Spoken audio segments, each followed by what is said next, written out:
Bismillahirrahmanirrahim. Assalamualaikum warahmatullahi wabarakatuh.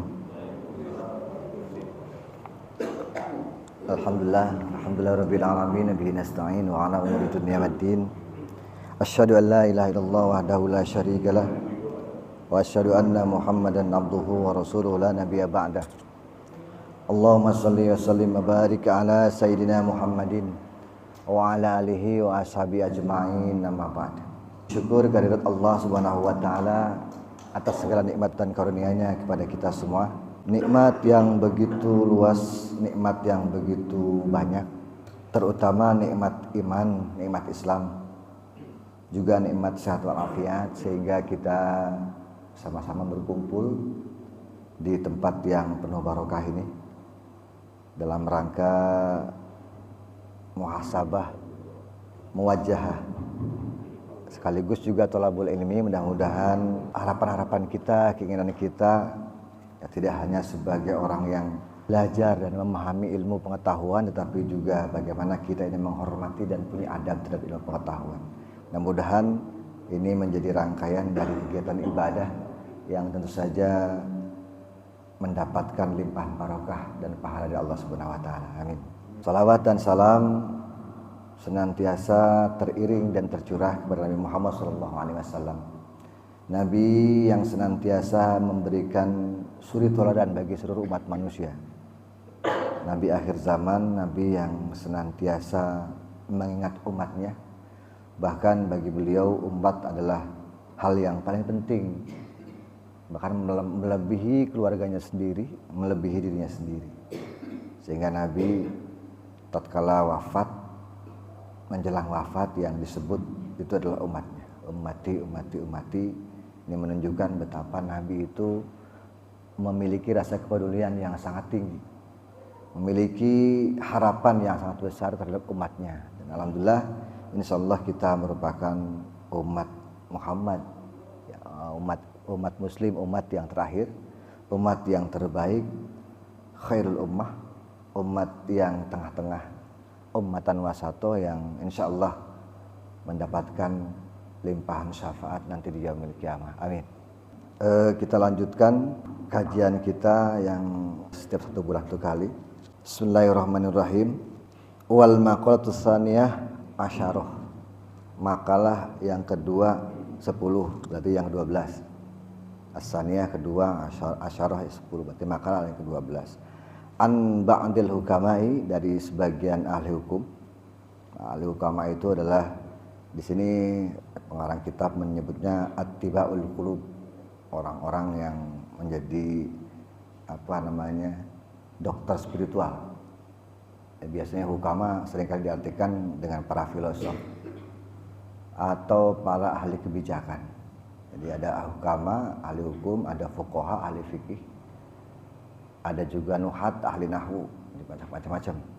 Islam mempunyai kelompok-kelompok kajian-kajian ilmiah yang begitu banyak. Apa yang mereka katakan? Salah satu asya'a tufarrijul ghusas. Ada 3 hal, kata mereka, 3 hal yang dapat membuka tabir. Tufarrij atau farroja itu artinya membuka lebar. Al-ghusas bermakna al-ghumum. Al-ghumum itu awan tebal. Jadi ada 3 hal yang kalau dilakukan ini dapat membuka tabir, dapat membuka rasa spiritual kita kalau dilakukan. Yang pertama adalah zikrullah ta'ala, orang yang berzikir kepada Allah. Jadi kita bisa merasakan sendiri ternyata zikir itu merupakan bagian dari penguat nilai-nilai spiritual. Ya, orang kalau berzikir itu memang luar biasa ya. Tidak hanya sekedar menenangkan hati, Al-Quran bilang begitu, ala bi dzikrillah tatmainnul qulub, tetapi zikir itu juga dapat meningkatkan nilai-nilai spiritual. Ya, orang kalau yang sering zikir itu hatinya lembut, beda dengan orang yang nggak pernah zikir, itu hatinya keras. Jadi sehingga ketika orang yang berzikir itu pasti akan terbuka, auranya akan terbuka, gerbang spiritualnya akan bertambah lebar. Jadi ini adalah tips bagaimana kita bisa membuka gerbang spiritual. Yang pertama zikrul ta'ala bi ayyi sigatin kanat kayyakul katsiran la ilaha illallah wala haula wala quwata illa billah. Zikir macam-macam sigotnya, tetapi yang paling umum mudah itu salah satunya yang banyak dikatakan orang, yang banyak disebut oleh manusia itu orang-orang muslim itu la ilaha illallah wala haula wala quwata illa billah. Itu zikir yang singkat. Artinya yang pertama disebut adalah ketauhidan dulu. Pengakuan bahwa Allah itu adalah Tuhan yang esa, Allah itu adalah Tuhan yang satu. Lalu kemudian pernyataan tidak ada kekuatan apapun yang dapat atau yang paling hebat di dunia ini, di muka bumi ini, ya kecuali ilallah, kecuali Allah. Ya, manusia tidak punya kekuatan apa-apa. Sesungguhnya semua atas kehendak dan izin Allah. Kalau sudah begitu orang-orang pasrah itu namanya. Ai bil munajati ka ayyakul, atau dengan cara berdoa. Ya, bisa dengan berapa doa yang banyak. Ini ada doa yang bagus, silakan kalau memang mau dicatat di sini ada juga nih kalau bisa. Di kitabnya itu ya mugisa kullu malhufin nadahu wa ya mujiba kulla mudtarrin da'ahu wa ya haliman ala kulli dhi hafwatin asab wa ya qa'iman bil kifayati liman asaruhu ala dunya. As'alukal wusul ila ma la asli ilaihi illa bima'unatik wa daf'u ma la atbaqu daf'ahu illa biquwwatik wa as'aluka khairatan fiha afiyah wa afiyatan fiha khairah bi rahmatika ya arhamar rahimin. Doanya ini menunjukkan kalau diterjemahkan sedikit, ya mugis, wahai zat yang maha menolong, kullamal hufin, penolong atas segala kesesatan. Artinya menyebut pertama kali adalah pada Allah, memuji bahwa Allah adalah mugis, zat yang maha menolong, maha memberikan jalan. Maka ada istilah istighosah. Istighosah, astaghosa, yastaghisu, istighosan. Ya al-mugis itu berarti minta pertolongan. Sehingga kata-kata istighosah itu artinya memohon pertolongan. Jadi kalau ada orang mengadakan istighosah, itu artinya berarti mereka dalam rangka meminta pertolongan. Doanya panjang, ya kalau diterjemahkan ini cukup bagus juga, bisa dicatat. Atau yang doa pendek, ya la ilallah wala haula wala quwata illa billah. Atau doa yang panjang tadi. Silakan, ini adalah bagian dari rangkaian daripada zikir kepada Allah. Zikir bisa macam-macam. Yang jelas bahwa zikir itu mengingatkan kita kepada Allah. Orang yang terbiasa berzikir itu adalah orang-orang yang hatinya lembut. Ya, tapi zikir tentu saja bukan berarti ya zikir itu tidak harus dipahami sebagai orang-orang yang kemudian berkumpul bersama-sama membaca istighfar sambil menangis gitu. Ya, tidak begitu juga. Zikir adalah bagaimana kita ini kemudian senantiasa mengingat Allah. Dengan bacaan-bacaan tertentu yang paling mudah, ya Allah paling mudah. Bahkan zikir dalam Al-Qur'an ya bisa dibaca pagi dan petang. Bukrata wa asya. Bisa dengan cara sembunyi-sembunyi atau terang-terangan, bisir ahu alaniyah, bisa dengan keadaan sepi sendiri atau dalam rangka dan ramai-ramai. Insyaallah zikir itu merupakan jalan pembuka kasyafah, pembuka tabir spiritual. Bahasanya begitu kan dalam kitab ini, ay taksiful ghumum. Jadi dapat membuka tabir yang gelap. Dan zikir itu juga dapat memberikan mukasyafah. Mukasyafah itu berarti orang terbuka, dapat dibuka mata hatinya atau mata batinnya. Orang mukasyafah itu adalah para wali, orang-orang para alim ulama. Banyak cerita-cerita tentang ulama-ulama atau tokoh-tokoh yang mukasyafah. Salah satu dalam sejarah adalah Abu Hanifah. Abu Hanifah adalah orang yang mukasyafah, sehingga sampai dia itu bermohon kepada Allah bermunajat. Saking tidak maunya mukasyafah. Karena serem Pak kalau mukasyafah itu, jadi orang yang sudah mukasyafah, yang sudah dibuka mata batinnya, dia bisa melihat orang itu dengan keadaan yang sebetulnya. Abu Hanifah pernah diperlihatkan karena orang itu sering berbuat dosa, orang itu yang dilihat oleh Abu Hanifah itu adalah bukan orang tapi babi. Maka dia langsung bicara, wahai fulan, kurangilah dosamu. Nah dia bingung, Allah itu sudah tahu. Mukasyafah, bayangkan orang kalau seperti itu terus, maka banyak berdoa kepada Allah, ya Allah jangan kau buka mata batin saya. Karena takut, bukan takut, dia merasa melihat orang seperti itu seolah-olah jadi suuzon terus kepada orang. Padahal sekali Abu Hanifah mungkin seorang ulama yang alim itu tidak mau begitu. Akhirnya Allah mengabulkan, mukasyafahnya ditutup. Di Indonesia pernah dulu ada salah satu ulama yang ketika zaman Nasakom, ada ya ustadz yang kemudian ceramah di depan podium, lalu ulama ini keluar dari tempat itu dan dia bilang, orang yang ceramah tadi di keningnya ada palu arit. Ada palu dan arit. Jadi betul ketika dia sudah keluar dan turun, ternyata yang ceramah itu adalah salah satu antek dari PKI. Itu mukasyafah itu. Jadi diperlihatkan apapun yang mungkin secara kasat mata orang tidak bisa lihat. Nah, salah satu untuk bisa menggapai mukasyafah itu ya zikir kepada Allah jalannya. Makanya seringkali kita melihat seperti itu. Orang-orang yang dalam bahasa ini ngelmu ya. Ngelmu itu ya pasti zikirnya banyak. Orang yang terbiasa dengan hal-hal yang gaib itu biasanya zikirnya ya lebih banyak, lebih panjang daripada orang biasa. Bahkan seharian bisa berzikir terus gitu, sambil duduk, sambil berzikir itu sehari malam seperti itu. Biasanya orang-orang yang mukasyafah. Yang pertama zikir kepada Allah tadi, kemudian zikir dengan berbagai macam cara dan berbagai macam bacaan yang sangat banyak. Yang kedua, walikau auliyaih, orang yang mukasyaf, orang yang dapat mencapai atau membuka jiwa spiritualnya selain berdoa itu adalah bertemu dengan para wali Allah. Minal ulama'i was sholihin. Para wali itu bisa juga ulama, bisa juga orang-orang soleh. Kita tidak pernah tahu, mungkin barangkali ya zaman sekarang untuk bisa mengukur kewalian seseorang. Kalau dulu untuk mengukur kewalian sangat mudah. Wali itu kan ada yang wali majudub, ada wali kutub, ada wali macam-macam gitu. Itu contohnya sangat banyak wali itu. Ya mungkin kita bisa mengira-ngira dan menebak-nebak lah. Ada wali yang memang hidupnya sendiri gitu, berdoa. Ada juga wali yang dalam keramaian seperti biasa. Tetapi bahwa mereka itu adalah orang-orang yang Allah cintai, orang-orang yang Allah berikan keistimewaan.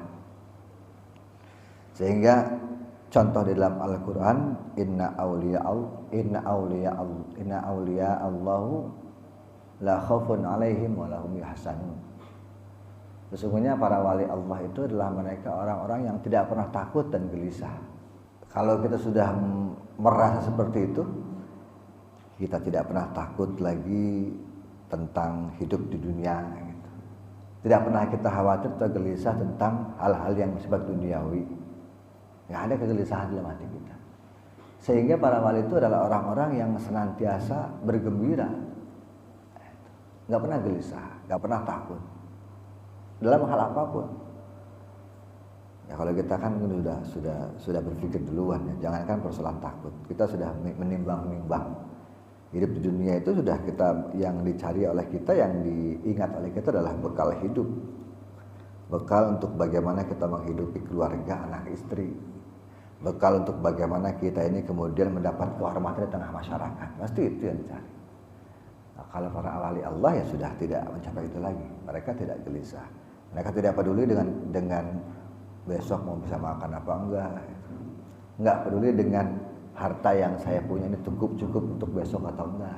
Nah, seperti itu.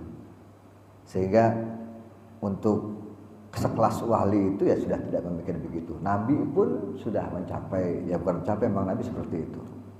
Rasulullah itu kan pernah ketika pulang sholat subuh, Lalu kemudian bertanya kepada Aisyah, Aisyah ada makanan nggak di rumah? Lalu kemudian Aisyah menjawab, nggak ada. Faedan inni shaim, kata Nabi. Lalu begitu saya puasa. Artinya Nabi sudah tidak mikir apa-apa lagi. Ya kalau ada makan dimakan, kalau nggak ada ya sudah puasa. Itu konteksnya Nabi ketika masih di Mekah, itu belum di Madinah. Bagaimana Nabi kemudian bersifat seperti itu. Inilah yang kemudian yang dijadikan dalil puasa. Banyak yang kemudian menghubungkan bahwa puasa sunnah itu niatnya bisa siang atau bisa pas pada waktu itu. Jadi tidak dari malam niatnya. Ya, Nabi itu kan mungkin tidak berniat untuk puasa, tetapi ketika di rumah itu nggak ada makanan, ya alhamdulillah dia puasa. Kalau kita kan enggak. Pagi-pagi yang datang nyampe ke rumah pagi-pagi udah kopi mana kopi, nah gitu. Nggak dibikinin kopi udah ngamuk-ngamuk udah istilahnya. Gini kopi aja nggak dibikinin. Nah, Nabi kan nggak begitu. Nabi itu begitu. Ada nggak yang bisa begitu? Nyampe ke rumah ada makanan nggak ada puasa. Yang ada masak kayak gitu kan? Apa kayak bikin apa kayak kita begitu biasanya. Nabi kan betapa beliau menjadi suri tauladan. Nabi kalau nggak ada apa-apa ya puasa. Bertanya kepada Aisyah, nggak kayak kita gitu udah ngomel-ngomel dulu. Kadang-kadang saking kita ini pengen dihormatinya sebagai seorang suami kan gitu. Maunya itu ketika pulang ke rumah habis subuh itu udah ada kopi. Gitu. Kalau nggak ada, wah itu udah ngomel-ngomel tuh udah merasa seolah-olah gitu kan kita ini tidak diurusin oleh bini kita. Gitu. Padahal kan nggak begitu juga ya, istri kan dia harus ngurus anak, ngurus rumah segala macam. Tapi begitulah kenyataannya. Nah, Nabi itu adalah memberikan contoh yang baik. Kemudian wa kalamul hukama, sering berbicara dengan para ahli hakim. Ai alladzi yadullu ala khairid dunya wal akhirah. Orang-orang yang dimaksud hukama itu adalah mereka yang menunjukkan jalan kebaikan, baik dalam hal duniawi maupun ukhrawi. Jadi kalau ingin mukasyafah, ingin diangkat atau dibuka kekuatan spiritualnya, itu ya caranya dengan 3. Zikir kepada Allah, lalu kemudian bertemu dengan para wali atau berjumpa dengan para ulama. Kemudian yang ketiga adalah mereka yang seringkali mendengarkan nasihat para hukama. Nah, di jalurnya 3 itu. Memang kalau bertemu ulama itu ulama yang benar ya, itu memandang wajahnya sudah ibadah. Karena bagaimanapun gini ya, mereka itu adalah orang-orang yang berjuang di jalan Allah. Berjuang di jalan Allah tanpa pamrih. Para ulama kan begitu. Coba lihat ulama-ulama yang ya saya tidak bisa beli contoh ya. Tapi ada ulama yang dia tidak memikirkan apapun, dia tidak memikirkan tentang keadaan dirinya. Mungkin dia tidak peduli nanti ada orang yang menghormati dia apa tidak gitu. Dia tidak peduli nanti kemudian apakah ketika sudah menjadi ulama besar dia punya murid banyak apa tidak. Dia tidak memikirkan itu lagi. Bahwa yang dipikirkan oleh dia adalah bagaimana dia ini bisa menyampaikan ilmu Allah kepada masyarakat. Sehingga tugasnya berat. Orang alim itu tugasnya berat. Makanya kedudukannya lebih tinggi di antara manusia yang lain. Para alim, para ulama itu kedudukannya lebih tinggi. Karena ulama itu warasatul anbiya. Mereka adalah orang-orang yang mewarisi kenabian. Ya tadi, kalau Nabi itu datang ke rumah ada makanan panggal puasa, nah ulama itu adalah salah satu tipikalnya begitu. Ulama yang benar, ulama yang yang betul-betul alim ya. Itu mereka orang-orang yang senantiasa betul-betul menjaga akhlaknya, menjaga keilmuannya.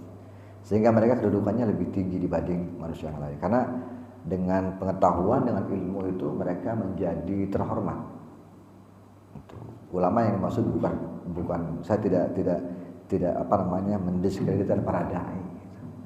Kita bisa paham, para dai juga sama menyampaikan ayat, menyampaikan cerita-cerita, tetapi bahwa mungkin kita bisa mengukur gitu. Dai itu ya sebatas mereka kemudian berceramah untuk menghibur orang, ya, menghibur orang, menghibur agar orang tidak sedih gitu. Tapi minimal ada ilmu sedikit yang masuk. Tapi karena ulama itu sudah modalnya udah ngaji, hanya kalau sering-sering ngaji kita bisa dapat berkah. Seperti ini kan sama dengan kita mengaji kepada ulama pengarang kitab ini, walaupun mereka sudah tidak hadir, tapi bahwa pemikiran-pemikiran mereka, percikan-percikan pemikiran mereka masih kita rasakan sampai saat ini. Ya, seperti ini ulama ini. Nasha'il Ibad dikarang oleh Syekh Nawawi Al-Bantani. Beliau menulis banyak kitab, mungkin sekitar 100 kitab. Ada yang bilang sekitar 50-an, ada yang bilang 100. Sangat banyak sekali kitabnya. Bayangkan pada waktu itu abad ke-18 yang teknologinya masih minim, pulpen masih jarang, susah. Nggak kayak sekarang gampang beli pulpen. Kertas juga susah mungkin. Bayangkan ulama pada waktu itu ketika untuk mencari kertas saja mungkin butuh biaya yang besar. Listrik juga belum ada. Gimana mereka menulis? Di malam hari hanya menggunakan lampu kecil saja. Itu pun kalau habis minyaknya, ya kan berhenti udah. Mencari minyak dulu, kemana carinya? Luar biasa. Artinya kita diuntungkan gitu oleh para ulama masa lalu yang sudah menulis pengetahuan yang begitu luas. Nah, inilah ulama sebetulnya. Mereka adalah orang-orang yang senantiasa takzim kepada umat, berada di jalan Allah yang betul-betul hanya ingin menyampaikan hukum-hukum Allah. Ada para ahli fikih, para hukama begitu. Beda dengan dai itu mengajak kepada kebenaran. Para ulama sudah mengungkap hukum Allah. Jadi ada 3 hal tadi ya, 3 hal yang asya'u tufarrijul ghusas, yang bisa menambah atau memperteguh kualitas spiritual kita. Bahkan dalam hal tertentu bisa mukasyafah, bisa kita diajak untuk dibuka mata batinnya. Caranya zikir kepada Allah, lalu kemudian bertemu dengan para wali, para ulama atau orang-orang soleh, dan kemudian sering mendengarkan kata-kata para ahli hakim, sering mendengar kata-kata bijak para orang-orang yang selalu menunjukkan kepada kebaikan, baik kebaikan dunia wal akhirah. Wal maqalatu salisatu asyarah. Kita beralih kepada makalah yang ke-13. Anil Hasan Al-Basri radhiyallahu an. Hasan Basri berkata, ini dari Hasan Basri. Hasan Basri itu adalah seorang sufi besar. Ya, beliau termasuk tabi'in ya. Karena paling dekat dengan setelah sahabat. Basrah menunjukkan bahwa dia adalah orang Basrah. Jadi ini ulama sufi yang mungkin orang yang pertama kali kemudian merasa tidak terima dengan kondisi kekuasaan politik. Ya, pada waktu zaman Bani Umayyah kan begitu. Setelah para sahabat itu selesai masa sahabat, kemudian masa kerajaan di dalam Islam. Ya, kita zaman Bani Umayyah itu Hasan Basri adalah orang yang sangat kritis. Dia tidak mau dengan kehidupan gelimang harta para bangsawan, para pejabat negara yang bagi dia itu merusak. Sehingga Hasan Basri memilih untuk uzlah. Dia tidak mau lagi berkumpul dengan para pejabat, lebih banyak di masjid. Sehingga orang tahu bahwa ini adalah seorang ulama besar. Sufi besar juga ulama besar. Hasan Basri mengatakan bahwa min akbarit tabi'in, satu dari tabi'in yang terbesar. Min akabirit tabi'in, man la adaba lahu, orang yang tidak memiliki adab. Man sapa wong la adaba, yang tidak memiliki adab lahu kepada orang lain. Ya, orang yang tidak memiliki adab kepada orang lain. Ma'allah ta'ala mal khalqi, adab baik kepada Allah maupun kepada makhluk. Jadi orang yang tidak punya adab kepada Allah dan kepada makhluk. Kita mesti mengingat yang namanya makhluk itu tidak hanya manusia. Betul. Kadang-kadang kita menerjemahkan kalau adab kepada makhluk ya kepada manusia. Padahal makhluk itu berarti definisinya luas. Ada khalik, pencipta, ada makhluk yang menciptakan. Sehingga kita pun jangan kemudian berpikir kalau kita ini ngomongin makhluk yang lain, menggibahin makhluk yang lain, misal kita tahu kita ini tidak hidup dalam dunia yang kasar. kita juga ditemani oleh bangsa-bangsa yang halus. Lalu kita kemudian sumpah serapah, setan dasar, bikin takut aja, misal gitu. Atau kita seringkali melihat cara-cara orang yang meruqyah. Ini saya tidak mendiskreditkan. Bayangkan orang meruqyah itu, kan bahasanya kadang-kadang kasar. Istilahnya kalau ini, kalau nggak keluar gue sebeleh, gitu misalnya. Hati-hati kalau masih di sini. Jadi bayangkan gini, kita ini punya adab. Ya bangsa begitu juga kalau dirasani, kalau kita ngomong sembarangan ya tersinggung sama. Itu jangan dikira itu bukan makhluk Allah. Saya kadang ngelihat acara-acara ruqyah itu, saya kok kasihan ya. Kasihan bahwa seolah-olah bangsa jin, bangsa setan itu adalah makhluk-makhluk yang durjana. Makhluk-makhluk yang kasar, yang kurang ajar, yang harus diusir. Kenapa kita tidak memandang mereka itu makhluk Allah? Mereka juga punya hak untuk bertauhid. Karena ada jin yang muslim juga yang beriman kepada Allah. Tetapi seolah-olah bahwa mereka itu adalah makhluk pengganggu yang muncul di dalam manusia, lalu manusia itu kemudian menjadi sesat. Apa mereka tidak tersinggung seperti itu? Saya tersinggung juga. Padahal istilahnya Allah itu ketika menyifati dirinya untuk hal-hal yang sesat dan menyesatkan itu adalah di surat An-Nas. Yang paling bahaya itu was-was sebetulnya. Ya, kalau Allah ketika menyifati orang terkena santet segala macam itu kan pakai qul a'udzu birabbil falaq. Qul a'udzu birabbil falaq, Allah hanya menyebut sifatnya satu. Katakan aku berlindung kepada Tuhan penguasa subuh, kan gitu. Lalu min syarri ma khalaq, artinya ke bawahnya itu bahasa-bahasa yang menunjukkan kepada hal-hal yang datang dari luar. Tapi ketika Allah membicarakan tentang was-was, Allah menyebut 3 sekaligus. Qul a'udzu birabbin nas, Tuhannya manusia, malikin nas, rajanya manusia, ilahin nas, sembahan manusia. Baru min syarril waswasil khannas. Itu baru tuh min syarril waswasil khannas disebut ketiga. Tapi kalau qul a'udzu birabbil falaq, satu. Qul a'udzu birabbil falaq min syarri ma khalaq. Itu Allah cuma satu sifat. Jadi yang bangsa santet begitu tuh cukup Allah menyebut dengan Tuhan penguasa subuh. Tetapi kalau was-was luar biasa itu. Nah, was-was itu dari jin dan manusia. Ini bukan hanya dari jin doang gitu. Di manusia juga. Manusia bisa dari diri sendiri, bisa dari orang lain. Jadi kita patut punya adab. Adab kepada makhluk itu berarti kita memahami tidak adab hanya kepada manusia, tetapi juga adab kepada makhluk Allah yang lain. Makhluk Allah itu banyak. Ada binatang yang tampak, ada jin yang tidak tampak. Nah kalau kita ini tidak punya adab pada bangsa mereka, ya mereka marah. Ya kalau saya bayangkan begini, ketika ada orang yang ruqyah, kumpul-kumpul ruqyah udah di televisi itu, udah baca di ayat kencang-kencang. Itu sama soalnya lagi nih, ada jin yang lagi pada nongkrong, pada ngopi misalnya, lagi pada sebut kopi, tiba-tiba ada yang ngomong-ngomong, pasti kan ngomong dia, ini siapa nih orang, main ngomong-ngomong aja gitu. Padahal nggak begitu. Saya pernah mendapat cerita, ya beberapa hari yang lalu saya ngobrol dengan salah seorang mukasyafah gitu. Dia cerita juga, katanya dia pernah suatu hari diminta untuk, ya bahasanya mengusir jin lah dari tubuh seseorang. Jadi jin itu sebetulnya sudah dari turun temurun. Jadi mbahnya itu adalah orang yang punya keistimewaan mengobati orang. Jadi ketika mbahnya wafat, konon si jin itu pindah, tapi tidak ke anaknya karena dia nggak cocok, pindah ke cucunya. Itu luar biasa. Bisa ngobatin orang cucunya itu.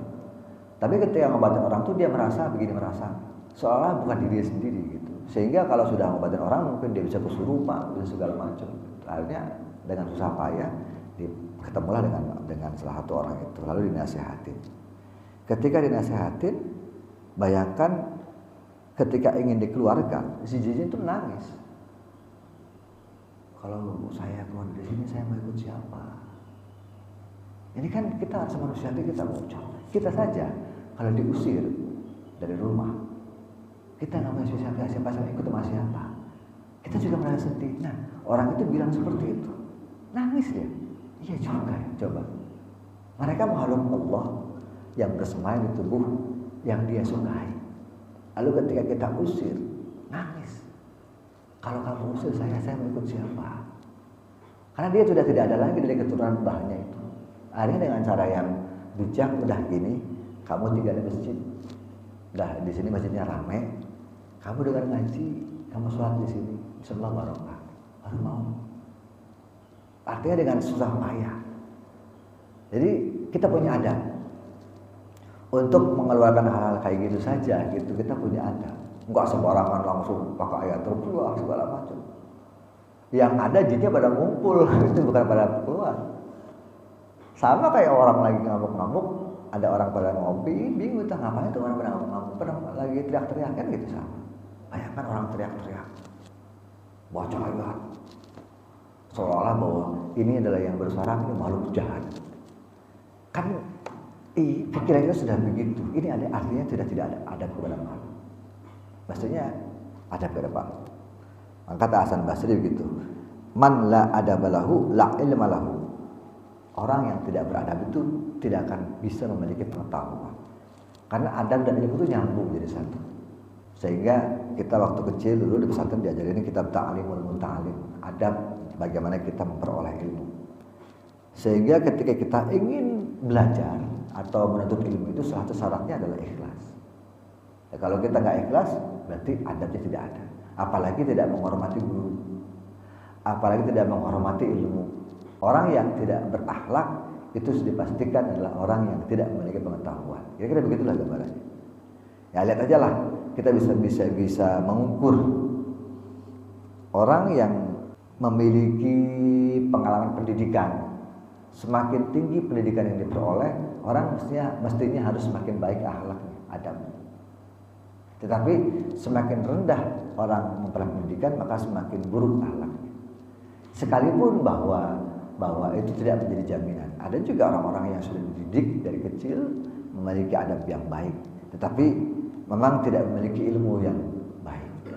Tetapi kebanyakan umumnya itu orang-orang yang tidak beradab itu adalah orang-orang yang minim pengetahuan. Man la adabalahu la ilma lahu. Atau mungkin orang-orang yang tidak beradab sulit untuk belajar. Dipastikan kalau kita ingin belajar, ingin menuntut ilmu, itu pastikan kita memiliki atau merasa mengukur kita harus bisa memiliki adab yang baik. Lalu kemudian waman la sabra lahu, orang yang tidak memiliki kesabaran kepada orang lain, ala tahmilul balaya wa adal khalqi wa ala masyaqqati jinabil ma'asi wa ala adil faraid. Sabar itu tidak hanya dalam kita menanggung beban hidup terhadap makhluk. Artinya kita dituntut untuk sabar dalam keadaan ketika kita ini memperoleh beban yang berkaitan dengan sesama makhluk. Ya utang piutang misalnya. Nah gitulah, itu beban. Ya kita harus sabar. Sabar ya kalau memang harus tidak mau sabar ya jangan ngutang. Tetapi walaupun sekarang kenyataannya begitu. Kita ini dihadapkan pada dunia yang penuh utang. Kita beli motor aja kan nggak bisa cash kan? Susah ya. Apalagi beli mobil. Padahal kita punya duit gitu ya beli motor, pengen beli cash, tapi kayaknya dipersulit, susah. Maunya dicicil. Artinya kita ini dituntut untuk ngutang. Ya rumah yang ngutang, ya kendaraan yang ngutang. Ya kadang sekolah pun ngutang gitu. Itu dituntut seperti itu. Allah alam, mudah-mudahan ya kita ini tidak menjadi orang-orang yang banyak hutang lah. Ya walaupun punya terpaksa ya nggak apa-apa, tapi ya mesti ingat juga gitu bahwa apalagi kalau menghutangkan atau berhutang dengan cara yang berlipat ganda seperti itu.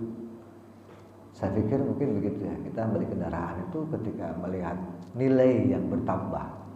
Karena riba itu kan ad'afa mudha'afah. Ada nilai lebih yang berlipat. Coba bayangkan kendaraan yang harganya telah beli motor NMAX ya, itu harganya 32 juta misalnya. Itu kalau kita cicil selama 3 tahun, itu jatuhnya bisa 47 gitu. Oh, luar biasa. Berapa berkali lipat? Atau kan bisa lebih ya, bisa 50-an gitu, juta. Artinya keinginan kita yang seperti itu kita relakan dengan membayar cicilan. Padahal kan istilah kebutuhan kita buat apa? Nah, makanya begitu orang yang terlalu banyak butuhnya itu adalah orang-orang yang kalau kata Imam Syafi'i orang yang terlampau bodoh. Sebab dia menuruti hawa nafsu. Padahal sesungguhnya motornya masih ada, masih cukup. Tapi karena keinginannya banyak, maka dia beli motor yang baru. Ya walaupun dicicil, padahal ketika dicicil melihat nilainya yang besar, harusnya kan dia paham ternyata ada unsur ribanya di dalam. Kenapa? Karena ada apa mudha'af. Tapi ya tetap aja jalan. Lalu waman la sabra lahu la dinalahu. Orang yang tidak memiliki kesabaran kepada orang lain itu orang yang sisi beragamanya kurang. Ya betul. Karena agama itu adalah kesabaran. Ad-din huwa as-sabr. Karena paling tidak ketika kita beragama, ketika kita memiliki iman, yakin dan percaya kepada Allah, sehingga kita dituntut untuk menjadi orang-orang yang sabar. Karena inti dari agama itu adalah sabar. Ya kalau tidak begitu, Nabi mungkin tidak akan menjadi seperti itu. Ya Nabi adalah contoh orang yang paling sabar. Karena beliau sedang menjalankan atau sedang memperkenalkan agama Islam kepada orang lain. Cara dakwah Nabi dengan cara seperti itu. Kita bisa bayangkan seandainya Nabi itu tidak sabar, ya bisa tidak sampai agama Islam. Ketika Nabi dilempari di Taif, malaikat datang, nawarkan. Ini mau diapain orang? Nabi gimana? Mereka tidak tahu. Jangan diapa-apakan. Mereka nggak tahu. Itu Nabi loh. Wah kita udah senang banget tuh kalau kita udah digebukin orang, udah dihina orang, malaikat datang. Mau diapain nih? Udah bikin pekor aja kakinya. Kan senang banget kita begitu. Makanya kita senang ketika kita dizalimi orang lain, kita bisa membalas kezaliman itu. Nabi tidak begitu. Nabi memaafkan, sabar. Gitu. Ada banyak peristiwa. Tidak hanya dari ketika Nabi di Taif, ketika Nabi hijrah dari Makkah ke Madinah, ketika dikejar oleh orang-orang kafir Quraisy, Mekah itu juga Nabi sabar. Ya mana ada ketika Nabi dikejar oleh Suraqah. Suraqah udah mengangkat pedang lalu jatuh, pedangnya dikasih lagi oleh Nabi. Nabi jalan lagi dikejar lagi, terus pedangnya jatuh lagi dikasih lagi. Gimana ceritanya itu? Kalau kita mau udah 2 kali babat aja dah. Itu kesabaran Nabi di situ. Artinya la sabro la dinalahu. Orang yang tidak memiliki kesabaran dia tidak mungkin dapat menyempurnakan agamanya. Karena kesempurnaan agama ada pada kesabaran. Waman la waro'alah. Orang yang tidak waro' itu menahan diri ya. Orang-orang waro' itu orang yang senantiasa memaksa dirinya untuk tidak melakukan hal-hal yang haram. Orang waro' itu begitu. Memaksa dirinya, menahan dirinya untuk tidak melakukan hal-hal yang haram dan memaksa dirinya untuk melaksanakan perintah Allah. Waro' itu orang yang kelihatan, orang yang mengkang. Nah, saya jelaskan anil maharim wasyubhat. Bahkan tidak hanya dari hal-hal yang haram, yang syubhat pun dihindari. Tadi ya kalau memang nyicil itu taruhlah masih ada perdebatan riba dan tidaknya, tetapi tetap itu barang syubhat, tidak bisa menghukumi. Ya di satu sisi kita butuh, karena dengan cara begitu caranya gimana? Kita nggak bisa beli, gitu. Kita nggak bisa beli kendaraan, kita nggak bisa beli rumah, kita nggak bisa beli apapun kalau tidak dicicil. Ya udahlah, jalannya harus dicicil agar kita bisa beli. Sehingga untuk hal ini ya anggap aja kita barang syubhat. Syubhat itu berarti masih remang-remang lah kata hukumnya lah, kira-kira begitu. Udah jalannya aja, yang penting ada etikat dan niat baik di belakang itu. Mudah-mudahan punya nilai kemanfaatan. Wa man la wara'alahu la zulfalahu. Orang yang tidak wara', orang yang tidak mengekang hidupnya dari kebiasaan melakukan dosa, kebiasaan melakukan hal yang haram, bahkan yang syubhat, itu berarti la zulfalah, orang yang tidak memiliki martabat di hadapan Allah. Orang yang tidak wara' itu akan jauh dari Allah. Makanya orang-orang wara' itu orang yang mengekang itu mereka orang-orang yang dekat kepada Allah. Taqarrub dari orang yang dekat itu biasanya begitu. Orang yang senantiasa menjaga dirinya dari hal-hal yang haram, itu sudah terbukti dia mukasyafah juga itu. Kalau orang bisa menahan diri dari hal-hal yang haram, tetapi kemudian dia mampu melaksanakan hal-hal yang diperintahkan Allah dan Nabi-Nya, mengekang betul-betul, waro itu betul-betul mengekang. Dia tidak mau, lebih baik daripada harus malam mingguan nongkrong-nongkrong main gaple misalnya gitu, kalian baik ngopi nongkrong di masjid ini gitulah, itu kan lebih manfaat ya, sekalipun mungkin ya alasannya banyak, mau pulang ke rumah mungkin takut diomelin bini macam-macam lah, tapi tetap bahwa ketika kita nongkrong di masjid ngopi sampai malam pun ya kita tidak melakukan kemaksiatan, artinya kita mengekang itu ya, daripada nongkrong di luar nggak jelas. Apalagi ke masjidnya enggak gitu kan, nongkrongnya iya tiap malam, senangnya ngumpul-ngumpul lihat orang main gaple, main remi kan gitu. Yang mendingan kita nongkrong di masjid ya sambil rokokan di masjid, terus kemudian ngobrol-ngobrol ya, kalau nggak ngobrol juga tapi kan di masjid itu adalah kebiasaan yang bagi saya baik. Sehingga kewaraan itu dilihat dari situ, orang yang mengekang dirinya dari perbuatan-perbuatan dosa, dia akan bisa juga mukasyafah. Karena salah satu ciri orang yang dekat dengan Allah itu adalah kewaroannya. Sehingga kita bisa tahu, bisa mengukur para ulama-ulama itu kenapa dia itu dekat dengan Allah itu ya karena kewaroannya. Ya karena mungkin kita tidak akan bisa berpikir masa ulama atau kiai misalnya kok mainnya ke tempat karaoke, kan nggak mungkin istilahnya. Artinya diri sendiri sudah mengukur. Mungkin dia merasa tidak mau seperti itu, sehingga karena dibiasakan kewaroannya muncul, para mereka itu muncul dan tidak menghindari hal yang begitu. Bahkan hal yang kecil sekalipun yang bagi dia itu adalah ini dosa kecil gitu, tetapi tetap dihindari ya, kayak ghibah misalnya, ngomongin orang dan segala macam, selalu diperingatkan. Jadi waro itu betul-betul menjaga, mengekang diri dari perbuatan-perbuatan yang haram, termasuk maksiat, dijaga betul. Masih satu lagi nih, lanjut gak nih? Atau buku pertanyaan dulu? Pertanyaan aja ya. Ya oke, ini udah 2 nih. Ya saya ulangi lagi, saya ulas lagi. Ada 3 hal tadi yang dapat membuka meningkatkan kekuatan spiritual kita. Yang pertama zikir kepada Allah, yang kedua itu bertemu dengan wali Allah, yang ketiga itu adalah kita sering mendengar kata-kata bijak dari para ahli hukum atau dari orang-orang soleh. Ketika kita mampu atau bisa mendengarkan mereka yang mengarahkan jalan yang benar, baik yang berhubungan dengan dunia dan akhirat, itu mereka adalah ahli hukum. Kita patut untuk menyimak itu, mengikuti itu. Kalamul hukama. Jadi yang pertama zikrullah, yang kedua liqa'u awliyaih, yang ketiga kalamul hukama. Lalu kemudian ada 3 hal juga yang ini menurut Hasan Basri kaitannya dengan juga sama dengan kesempurnaan manusia. Yang pertama, orang yang tidak sabar, orang yang tidak beradab itu tidak mungkin mereka adalah orang yang memiliki pengetahuan, sehingga pengetahuan dengan adab itu saling berkait. Yang kedua adalah kesabaran dengan agama.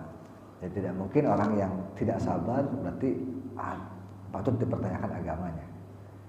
Keislamannya patut dipertanyakan, karena Islam itu memang mengutamakan kesabaran. Lalu kemudian orang yang tidak warok, tidak mengekang dirinya dari perbuatan-perbuatan maksiat dan dosa atau hal yang haram, maka dia tidak akan mendapatkan martabat yang baik di yaumil qiyamah. Jadi waro itu martabat yang Allah berikan di dunia. Ketika orang waro, pasti Allah angkat derajatnya di dunia. Dan ketika di akhirat pun orang seperti ini akan diangkat derajatnya oleh Allah. Tinggi banget derajat itu, waro itu udah sangat tinggi. Sehingga demikian, silakan ada pertanyaan atau silakan Pak Jul. Waalaikumsalam. Di 3 ayat terakhir surah An-Nas ini, itu min syarril waswasil khannas alladzi yuwaswisu fi sudurin nas minal jinnati wal ins. ini untuk hal-hal yang goib, kejahatan dilakukan oleh makhluk yang goib itu memang kita ya nggak bisa melihat gitu ya. Iya. Tapi apakah ini pembuktian ayat terakhir minal jinnati wan nas ini dari golongan jin dan manusia pada saat kita gini ada godaan dari teman kita untuk melakukan satu tindakan yang katakanlah tidak diridhoi Allah. Kalau tantangannya itu saya gitu udah melakukan kalilah minum khamar atau zina dari itu kan dari makhluk yang nyata manusia apa gitu. Apakah ini pembuktian untuk apa ya makhluk yang terlihat tadi teman ya kan yang menggoda kita untuk melakukan hal yang buruk tadi itu kan. Nah inilah bukti bahwa minal jinnah golongan manusia dan jin dan manusia. Jadi seperti ini juga kita yakin di bulan Ramadan itu ada pernyataan bahwa pada bulan Ramadan itu semua setan dibelenggu, dibelenggu gitu kan gitu. Tapi pada saat bulan Ramadan itu pamer rokok muslim rokok pamer kan. Jadi apakah ini juga pembuktian ayat tadi ya? Inilah bentuk apa? Bentuk jin dan manusia gitu. Ya. Kita harus paham dulu was-was itu apa. Was-was itu kan sesuatu yang mengganggu pikiran kita. Was-was banyak macamnya. Misalnya ketika kita ingin Allah memerintah kita sholat subuh misalnya, kita was-was. Mana ya? Malas banget ya. Terus was-was itu dalam hal ibadah. Atau was-was dalam hal lain. Ketika kita kemudian menghadapi sebuah masalah tertentu pasti kan bisikan itu nyata di telinga kita nyata. Udahlah pakai cara ini aja, jangan pakai cara itu. Gitu. Udahlah nyari yang simpel-simpel aja, yang ini aja caranya, jangan yang itu. Itu kan was-was. Semua yang ada di dalam diri kita itu adalah rasa was-was yang kalau kita biarkan itu pasti kalau tidak kita arahkan, ya itu pasti akan berakibat fatal. Jadi kewas-wasan itu memang berasal dari jin dan manusia. Artinya berasal dari diri kita sendiri dan juga dari barang yang berasal dari luar atau makhluk yang berasal dari luar. Tentu saja itu dengan cara-cara yang Allah alam kita tidak pernah tahu. Sehingga caranya bagaimana menghilangkan was-was, berarti kita ingat yang pertama bahwa kita punya Allah, Rabbin Nas. Bahwa Allah lah yang mengatur kehidupan alam ini. Kita tidak perlu was-was, tidak perlu takut, tidak perlu ragu, tapi yakin kembalikan semuanya kepada Allah kan gitu. Pertama kita harus ingat Rabbin Nas, bahwa Allah itu adalah Tuhan manusia. Yang kedua, kita harus tahu bahwa yang memiliki kerajaan semua ini adalah Allah. Sehingga makhluk lain itu kecil, nggak punya apa-apa. Mereka adalah makhluk lemah. Ternyata Malikin Nas, Raja manusia adalah Allah. Yang ketiga, Ilahin Nas. Kita harus tahu kalau ketika kita punya was-was, punya suatu hal yang mendorong kita khawatir untuk tidak bukan ke satu kebaikan. Ingat bahwa kita punya sesembahan. Sesembahan satu-satunya ya adalah Allah. Sehingga yang bahaya itu was-was itu disifati oleh Allah. Allah mensifati dirinya dengan 3 kali langsung. Kenapa? Karena susah, was-was itu paling berat dalam banyak hal. Tadi contohnya bulan puasa, orang kemudian katanya di bulan puasa itu setan dibelenggu gitu. Sufidatis syayatin dibelenggu. Sebetulnya kata-kata sufidat itu kalau diartikan bukan dibelenggu tapi terbelenggu. Jadi tidak maknanya tidak pasif ya. Tapi dia maknanya apa? Terbelenggu itu. Jadi bukan dibelenggu tapi terbelenggu. Sehingga begini, orang yang puasa berarti membelenggu dirinya dari setan. Sebab setan tidak akan bisa. Orang yang puasa itu orang paling ikhlas, sehingga tidak bisa digoda. Orang kalau puasa itu dia ikhlas. Bayangkan sejak malam sudah niat, pagi sudah sahur. Dia nggak peduli dia ketika sudah puasa. Sekalipun makanan itu halal kan? Ada buah halal, ada nasi halal. Kenapa jadi haram buat kita di siang hari? Dan kita mau mengikuti untuk tidak makan barang itu. karena belum dihalalkan Allah, Allah baru menghalalkan nanti ketika maghrib. Ikhlas kan? Orang ikhlas, dipaksa untuk ikhlas. Ketika orang sudah begitu, maka setan itu nggak ada, terbelenggu. Jadi ya kalau orang puasa ya pasti dia tidak akan merokok, tidak akan. Ya kalau orang tidak puasa ya pasti dia akan merokok. Kenapa? Ya karena memang tidak ada setan, tidak berlaku sufilitas hayatin itu, nggak berlaku kan. Yang berlaku adalah ketika orang puasa. Maka ketika orang puasa sebenarnya dibelenggu, tidak mungkin dia marah. Kenapa? Ya karena dia lagi puasa. Tidak mungkin dia makan minum di luar. Kenapa? Karena dia lagi puasa. Setannya terbelenggu. Karena di setiap manusia itu pasti ada. Bahkan setan yang disebutkan Nabi itu kan yajrin majradah. Setan yang sudah mengikuti aliran darah kita. Ada orang yang marah-marah mulu hidupnya, sudah masuk darah. Karena susah memperbaikinya. Ada orang yang hidupnya tuh hasut terus sama orang lain. Ada orang yang hidupnya tuh nggak jujur terus. Itu karena sudah masuk ke dalam aliran darah. Gitu. Makanya kalau orang sering-sering puasa itu biasanya dengan tujuan karena ridha Allah ya pasti dia akan lebih mukasyafah, dia lebih terukur, terarah gitu, dibanding orang yang banyak makan. Oke, gitu aja kira-kira ya. Oh ya, selamat. Saya pernah mendengar kalau belajar itu adab dulu baru ilmu. Itu berkaitannya, tadi maksudnya belajar adab dulu lah. Gitu. Baru ilmu gitu. Kalau misalnya belajar ilmu dulu, ya nggak ada adabnya, mungkin yang seperti yang disampaikan tadi ya, dianggap nggak ada ilmunya. Gitu. Itu gimana? Soalnya saya pikir-pikir benar juga gitu. Belajar anak dulu, ya cara menghormati guru gimana, itu gimana? Ya, Imam Zarnuji yang ngarang kitab Ta'lim Muta'alim itu pernah menyatakan ilmul maqal afsahu min ilmul hal afsahu min ilmu maqal. Atau kalau diterjemahkan kira-kira pengetahuan adab, belajar akhlak itu lebih afsah, lebih baik, lebih hebat daripada belajar otak, kayak begitu. Jadi adab itu lebih baik daripada. Jadi artinya gini, orang ketika untuk mencapai kesempurnaan pengetahuan itu pasti harus diawali dengan akhlak yang baik. Dan bahkan dalam pengertian ini berarti orang yang banyak omong, menyampaikan ajaran Islam dengan ngomong itu lebih kurang dibanding cara dia menyampaikan dengan cara sikap. Maka Nabi itu dakwahnya bil hal, tidak bil maqal. Nabi enggak seperti orang kita datang ke masjid ceramah, itu enggak. Tapi Nabi memberikan sikap yang baik. Ketika Nabi itu akan melakukan sesuatu, dia melakukan itu dulu terlebih dahulu. Maka ketika orang melihat pasti nanya, kenapa Rasulullah begitu? Oh, karena saya begini gitu. Nabi itu begitu. Sebelum orang lain melakukan, dia melakukan dulu dan sahabat bertanya. Sehingga kemudian ditiru oleh para sahabat.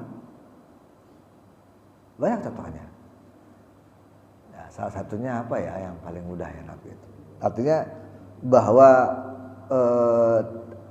hal itulah tingkah laku, ilmu akhlak itu lebih utama daripada pengetahuan tentang pikiran.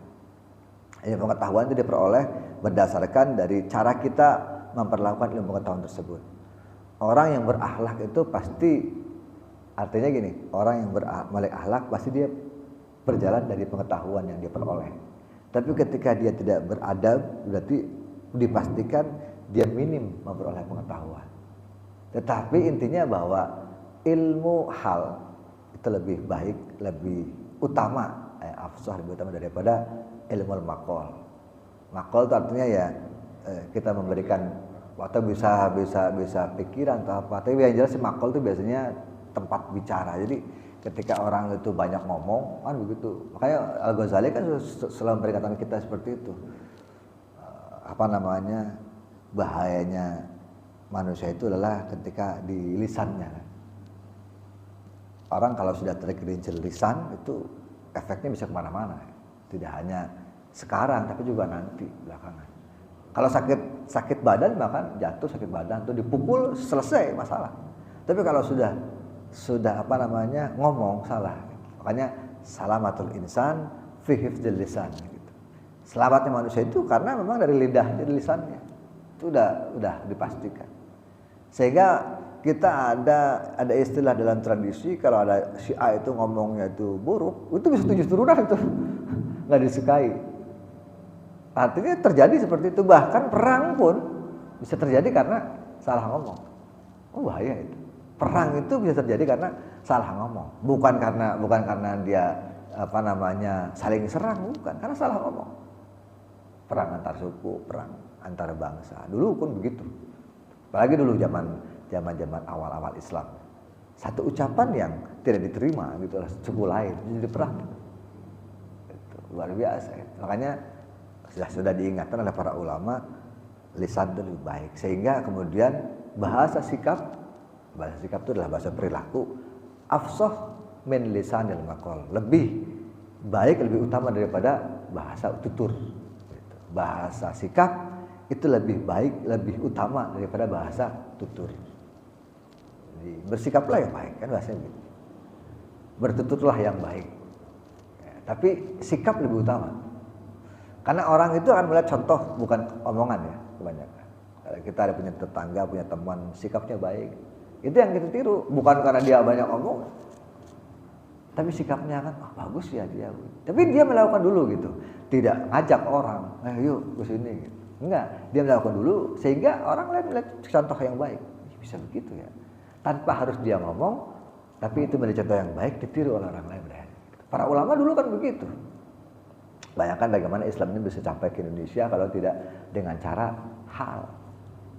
Gimana caranya? Masa ulama datang ke sini terus ceramah, wah dilemparin orang. Datang misalnya ke komunitas yang animisme, lalu kemudian ngomong ceramah. Pada waktu itu ya, ketika Islam belum nyampe, saya yakin besok udah nggak ceramah lagi terus. Dilemparin batu, kalau enggak diusir. Tetapi ketika para ulama dulu itu berpikir bahwa perilaku lebih baik, lebih utama daripada ucapan, maka yang dilakukan perilaku. Bayangkan sedang kali jaga seperti itu. Bagaimana masuk ke dalam wilayah mereka dengan cara memakai baju mereka gitu. Mereka biasanya begini diikutin. Terus dia dengan cara main wayang atau dengan cara nyanyian lagu-lagu. Artinya itu coba masuk. Enggak dengan datang kemudian ngumpulin orang ceramah, kan enggak begitu. Tetapi bagaimana sikap dan perilaku yang disesuaikan dengan masyarakat setempat. Sehingga dakwah itu yang baik dakwah bil hal dibanding dakwah bil maqal. Sekarang trennya kan YouTube. Dakwah dengan itu lebih tren dibanding, karena sekarang udah nggak kelihatan, susah nggak kayak dulu gitu. Ulama kadang-kadang kita nggak tahu ini ulama yang benar apa enggak gitu ya, tapi kita bisa ngelihat lah, mengukur dari keilmuannya. Ya, kalau kita bisa mengukur dari keilmuannya dan dari akhlaknya, pasti gitu. Orang mengukur keulamaan seseorang itu biasanya dari akhlaknya dulu. Oke lah, ilmu tinggi tapi akhlaknya begitu ya kita nggak suka. Tapi kalau akhlaknya udah baik, orangnya sederhana, tidak neko-neko, tapi ngomongin juga benar, mengajak kepada kebaikan. Tidak banyak omong juga, tapi keilmuannya juga dalam tinggi. Ya, berarti itu ulama. Akhlaknya dijaga. Gitu. Ya kira-kira begitulah nampaknya. Udah nggak ada? Nah, ya pokoknya perlu diingat lah, lisanul hal afsahu min lisanil maqal. Artinya bahasa tutur, bahasa sikap itu lebih baik daripada bahasa tutur. Itu karena para ulama begitu. Dan keberhasilan dakwah itu adalah dari situ. Bagaimana kita bersikap yang baik. Karena contoh yang bisa kita ambil sebagai manusia adalah bagaimana manusia atau orang ini mencontoh. Sehingga kebaikan bisa terserap bukan dari kata-kata tetapi dari sikap dan perbuatan. Jadi demikian ya. Mudah-mudahan ada manfaatnya. Mohon maaf atas kekurangan. Subhanakallahumma wa bihamdika asyhadu an la ilaha illa anta astaghfiruka wa atubu ilaik. Assalamualaikum warahmatullahi wabarakatuh.